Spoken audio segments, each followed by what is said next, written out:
Hello, and welcome to the NIDCD New Investigator Conversation.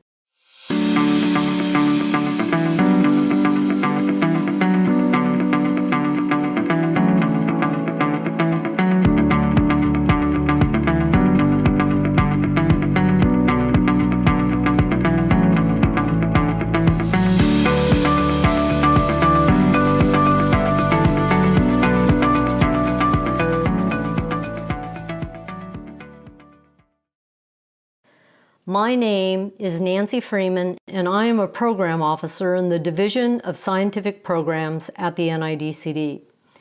Today, the presentation will start off with myself and then followed with Dr. Kathy Shim, who is a Scientific Review Officer in the Division of Extramural Activities at NIDCD.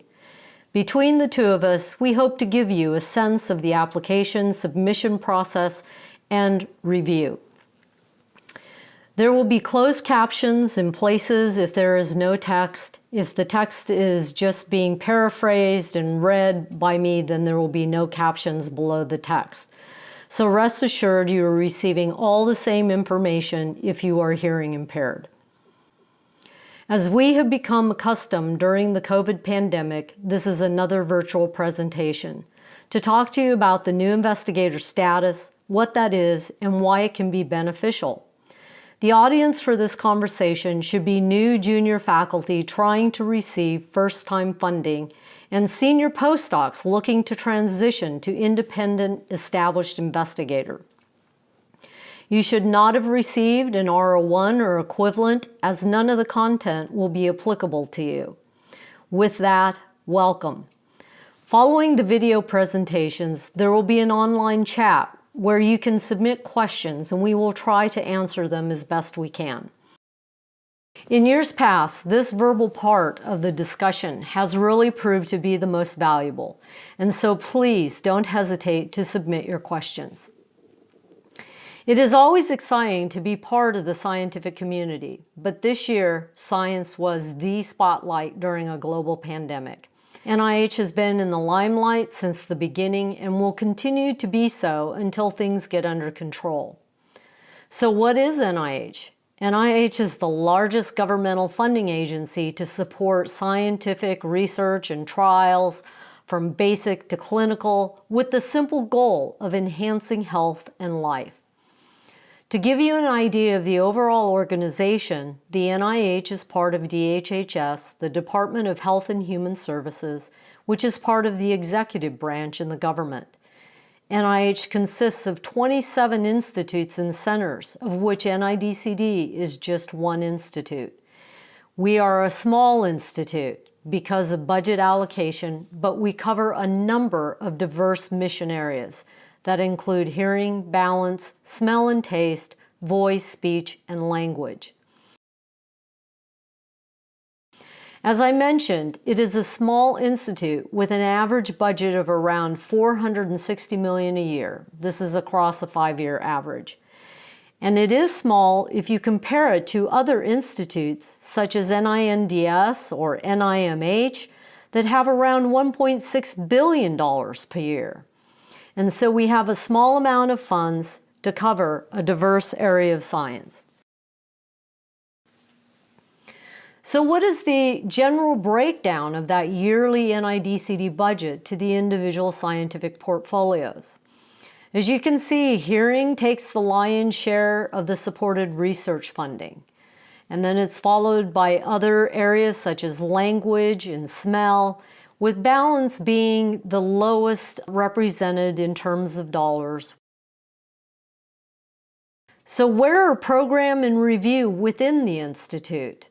As you may or may not know, the NIDCD got a new director in 2019. We were very lucky to get Dr. Deb Tucci, who is now overseeing the Institute since that time.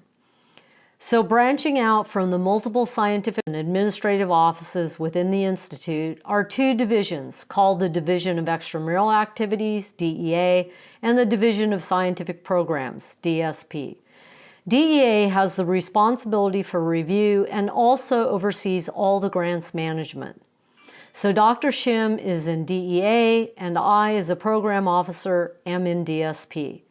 Program and review play different roles during the application process to ensure integrity and confidentiality. Dr. Shim will speak shortly to the specifics of review while I continue with programmatic relevant topics. So why is it important to know the differences, and why would you contact a program officer? If after watching this video a bazillion times and you still don't quite understand the first steps to submitting your grant application, you can contact your program officer. You might have questions regarding the scientific focus of a topic or want to make sure it's relevant to the institute. You might want to discuss a study section, or you might want to know what to include in your opening content. You might want to know what our current funding scenarios might be to help decide when the best timing will be for you and your specific career goals. You might have questions as to what responsibilities you have if you were to receive NIH funding. So programs should be your first contact if you're thinking about applying for your first NIH funding.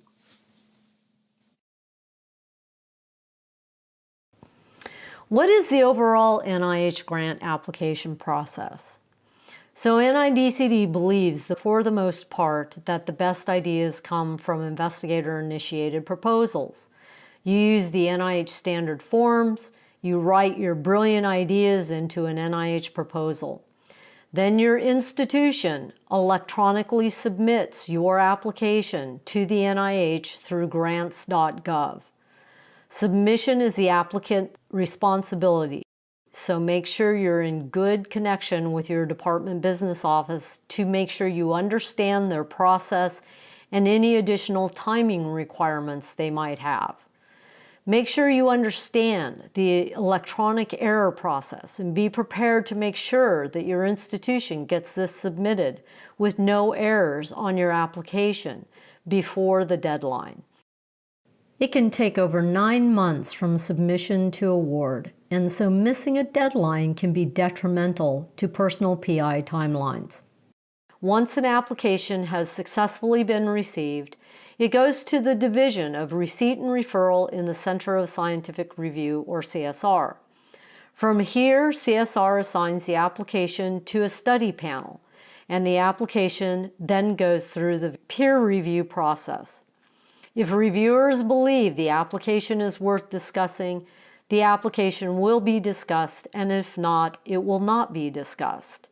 The difference between those two will show up on your summary statement. Non-discussed applications will receive no score or percentile and have virtually no chance of being funded. It is an automatic need for revision and resubmission of that application. Following review, all applications go to the second level of review, which is the NIDCD Council, which is called the NDCD Council. And once Council and the Institute have finished all their overall approvals, applications can be awarded. This process mirrors, but there are subtle differences between the NIDCD internal Institute review process, which again, Dr. Shim will discuss shortly. All new junior and veteran principal investigators applying for an NIH R01 go through this process.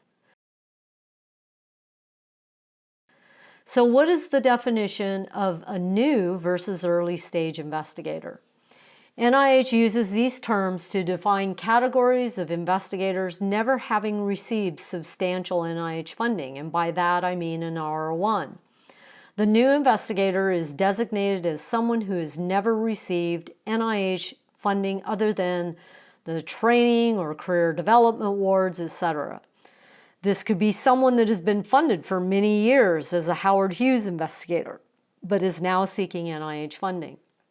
So it captures a broad range of investigators, again with the common criteria of being a first-time NIH applicant for R01 funding. The early stage investigator is different. It has a time criteria. The ESI has to be a person within 10 years of completing their terminal degree, excluding time for clinical training such as residency or other. The PI has also never had an R01 award. The 10-year timeline can be extended by request and approval of NIH. As a matter of keeping up to date with any changes that are made, always look at the NIH website for the latest information.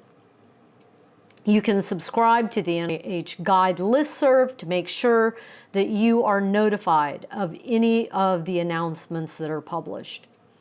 So if you do need to submit a request for an extension, you may do so through your Commons account by accessing the extension request button through your profile.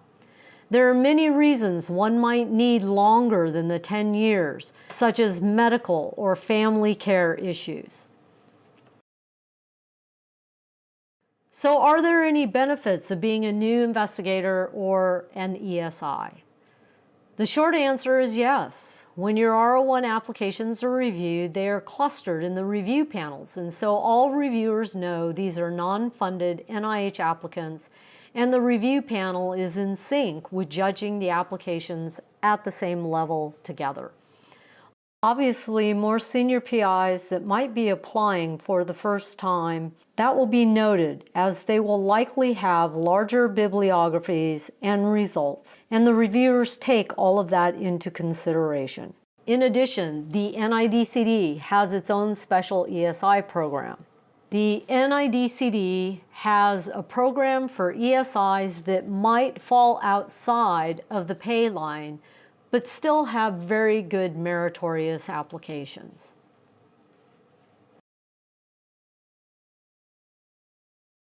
So how do you know what NIH or any of the other institutes might be interested in? In addition to the mission areas that are designated by each of the institute, sometimes there are special areas of science that become of interest. These can be gap areas or things that might come up suddenly, such as a global pandemic. NIH will use funding opportunity announcements or FOAs to alert the scientific community of dollars that can be spent in specific areas of science. Remember, the listserv that you signed up for the guide will give you automatic updates, and you will receive these emails so that you're never missing an opportunity. Of course, all of these terms have different titles and acronyms. So for the mainstay mechanisms such as R01s, for the development and exploratory R21, these are called parent announcements. And NIH collectively puts these out with whatever the participating institutes. But there are more specific targeted program announcements that are used by the individual institutes for their own specific needs. And so they are crafted. They are also sent out to the scientific communities so that you know if these areas of science are relative to you. So program announcements have been used for years by the individual institutes, and now NIH has tried to standardize.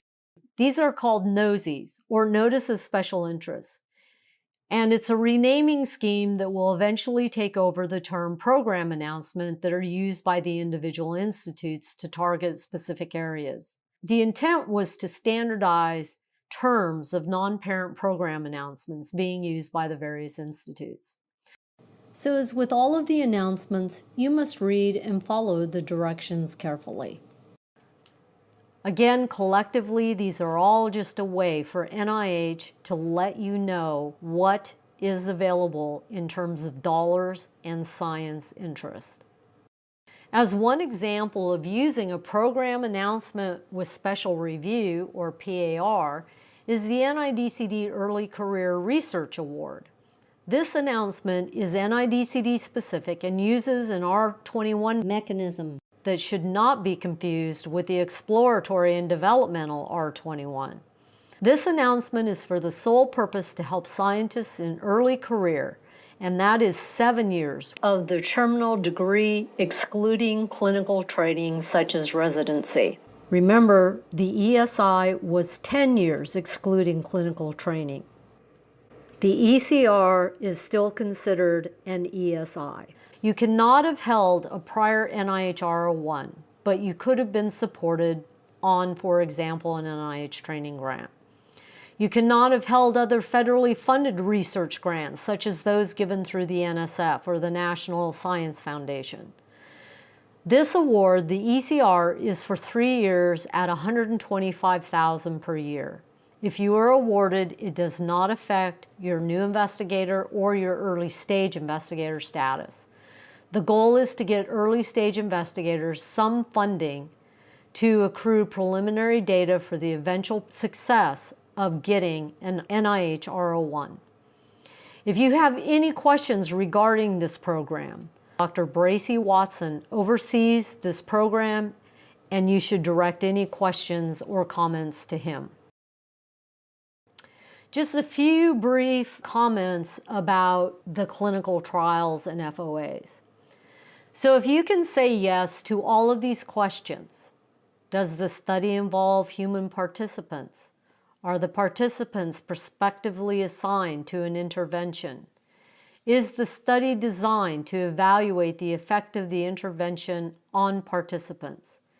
Is the effect being evaluated a health-related biomedical or behavioral outcome?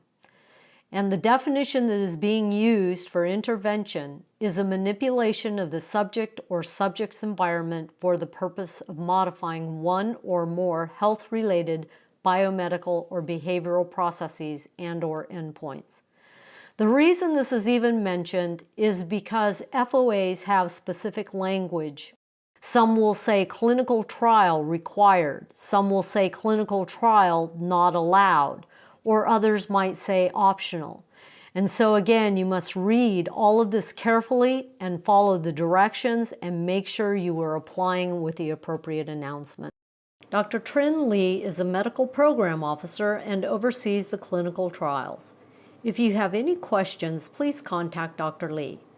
In addition, there is a second medical officer that just recently joined NIDCD, so expect future involvement of Dr. Mary Parucker, MD, Ph.D. After you've put together a fantastic application, what are the possibilities of getting awarded? Well, here are some general statistics on R01 success rates. As I indicated earlier, NIDCD is a small institute, and if you look over the span of the last 9 years, you can see that the budget has gradually increased. Not a linear correlation of the number of R01 awards and the budget, as this has to do with other items that may be tapping the NIDCD budget, or sometimes there are other things out of our control. But what is true is the utmost is done to protect the best pay line possible and to award as many R01s as possible with the availability of funds. Success rates for the ESIs and the overall R01s, they hold steady around in the mid-20 percentile. Again, it is not a direct linear correlation, and with the overall R01 success rates, any given year has variability of numbers of applications and how they fare overall through review. The NIDCD specific ECR program has a bit of higher success rate, around a 28 percentile if you average over the past 3 years. But remember, this is for less money and time as the R01. And this also had a small budget increase, up to $125K a year from $100K. So hopefully I've given you some ideas as to why you should be in contact with your program officer. The program officer should be your primary point of contact prior and post scientific review. You might have questions about FOAs. You might have questions about mission relevance, clinical trial status, possible study sections, summary statements, funding chances and strategizing resubmissions, changes in scope, progress reports, and the like.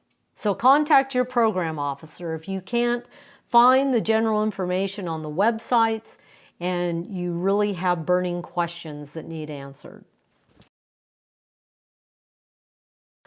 Here are the lists of NIDCD program officers and the scientific focus. The first up are the Hearing and Balance program officers, followed by the other mission areas such as taste and smell, voice, speech and language, statistics, and training. All of these people are there to help you and to provide information. And don't worry if you contact an incorrect person, we will make sure that you get to the correct person. I will conclude this portion of the presentation with some helpful websites. You should become familiar with NIH at www.nih.gov, and it should be your first stop to look for answers to basic questions. You should get yourself an ERA Commons account because your notifications of all NIH scores and results will come to your Commons account, and you will receive those before program officers. The NIH Reporter is a wonderful data tool that allows you to drill down into statistics. And so if you're really curious about seeing success rates, etc., learn how to use the NIH Reporter. There are also numerous help grant writing tutorials from different ICs, and so you should also peruse through the NIH website and see if any of those might be helpful to you. And then, as I have mentioned numerous times, sign up for the NIH guide so that you don't miss any of the announcements that are being put out weekly. Again, thank you for attending and watching this virtual presentation on the new Investigator workshop. Please continue to watch for peer review by Dr. Kathy Shim. Thank you again, and see you in the chat room.